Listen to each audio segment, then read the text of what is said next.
Hello, you beauties. Welcome back to League Unlock. Eric and Mark here with you guys. Looking ahead to the weekend action from the LCS. They're still a week behind Europe, believe it or not. They haven't caught up yet. No bye weeks for EU. So we're going week 6 in North America. And there are still 3 top teams. I mean, TSM, Cloud9, and Liquid seem much better than any of the other squads. Obviously, Liquid and Cloud9, another tier above that. But with the big mess that's in the middle at 4 and 6 every week going forward is going to be huge for playoff implications for the last 2 spots. Yeah, the crazy thing is, if you might notice, I'm wearing the Monka S shirt today. Normally that's only reserved for Jin Air, okay? Normally when Jin Air plays, that's the shirt you gotta wear. But now, sadly, I gotta say, 100 Thieves fans, this is becoming the shirt for you, given the way that things have gone this spring split. Yeah, this is the week where if it goes badly for them, then, but spring split's done. We're already looking ahead to summer. But these are the day 1 matchups for week 6. And immediately, I think that FlyQuest CLG matchup, FlyQuest are not big enough favorites. I know they only have 1 more win than CLG. CLG looked terrible in week 5. FlyQuest, yes, they went 0-2, but they were up against C9 and TSM. I think they are much better than CLG. Yeah, that's got to be the question. Who's making these odds here right now? Is this Stixay's mom making these odds right now, trying to make CLG it's Power of Evil's mom. Feel a little bit better here? That's crazy. Come on, you got to have FlyQuest as more than just the normal favorites in this type of series. Even with the weekend that FlyQuest had, this past one, you would still got to consider this lineup and what they put up, the results so far, and the on Rift product that you've seen from CLG in the past week or 2. You got to go with FlyQuest. Yeah, they should be bigger favorites, and then it's 3 other kind of big mismatches with Liquid, Cloud9, and TSM. Pretty heavy favorites. Liquid, deservedly so, the biggest against Optic, even though they went 2-0. They were questionable. The most interesting one here for me is actually the opener in Clutch 100 Thieves, which are, by the way, the 2 10th place teams. Oh, sad. But this is the week for 100 Thieves if they want any chance of making playoffs. The last time these guys played was one of the very few games 100 Thieves actually looked good and were proactive in the early game. It was far and away Huhi's best game of the season. So the time starts now for 100 Thieves. Otherwise, you're done.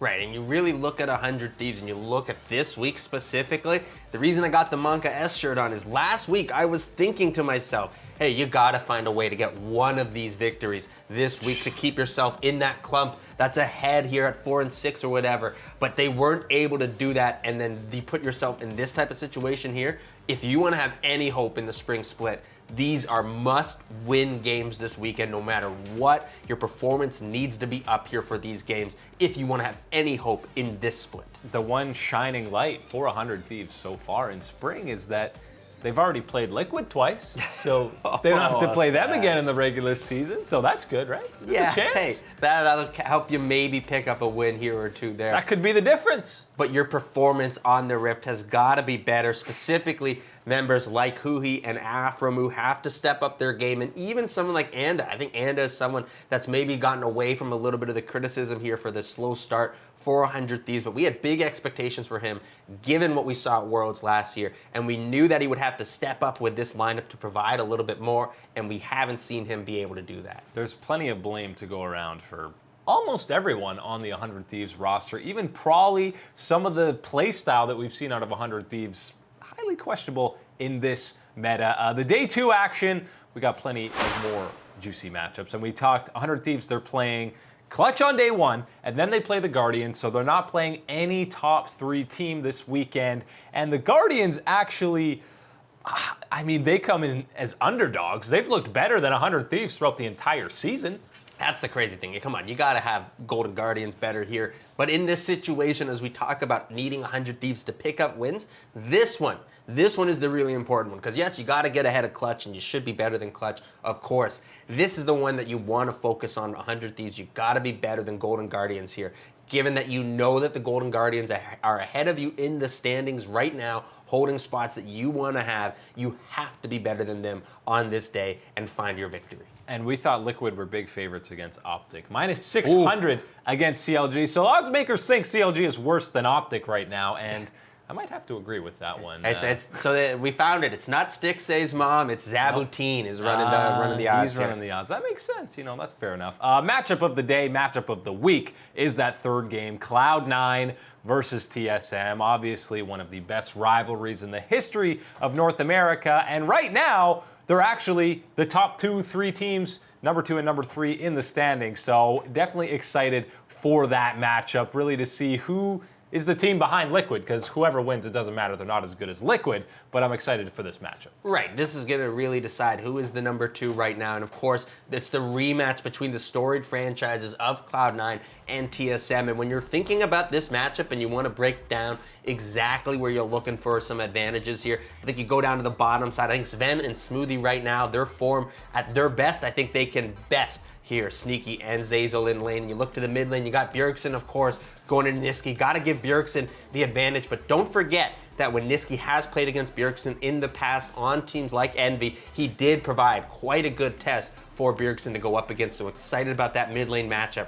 But if you want to look for the advantages here for Cloud9, you got to look in the jungle and the top side, because I think that Svenskeren and Licorice do provide you, at least right now, the advantage over Acadian and Broken Blade's performance. And the last time these guys played, obviously Sneaky popped off on the Ezreal. You had a great Silas performance from Licorice, but people forget that this game, TSM had the early lead. They looked great in the early game, which has been a theme for them throughout the entire spring split. And even though this is the lowest point for TSM in this season when they went 2-4, they definitely put up a fight last time against C9. This was a match that TSM identified after it was all said and done, that this was one where they got out to the early game they wanted and were not able to convert that in the mid to late game and extend it throughout the way that Cloud9 pushed them. This is going to be a great test for the squad that has shown a bit of some rebound here, shown their spine, shown their spirit in this spring split. And so to see them go up against Cloud9 here, get that test again, will be a good one to watch. And since 2018, since all the big roster moves, it's actually been Cloud9 getting the better